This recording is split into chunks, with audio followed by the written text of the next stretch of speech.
যখন মহাপ্রভুর মহাপ্রভুকে দর্শন করে তার কোলে মাথা রেখে হরিদাস ঠাকুর চিরনিদ্রায় শায়িত হন, এই সেই দৃশ্য। হরে কৃষ্ণ। আমরা দেখতে পাচ্ছি হরিদাস ঠাকুর চৈতন্য মহাপ্রভুর কোলে তার মুখ দর্শন করতে করতে এই তার দেহ ইহলীলা সঙ্গ করেন। হরে কৃষ্ণ।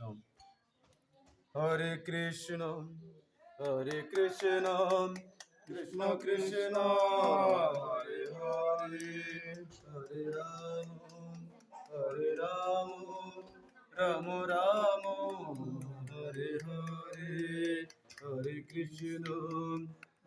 কৃষ্ণ কৃষ্ণ কৃষ্ণ হরে হরে, হরে রাম রাম রাম হরে হরে। জয় নমাচার্য শ্রীল ঠাকুর হরিদাস, নমাচার্য শ্রীল ঠাকুর হরিদাস। জয় প্রভুপদ জয় প্রভুপদ, গুরুদেব জয় গুরুদেব।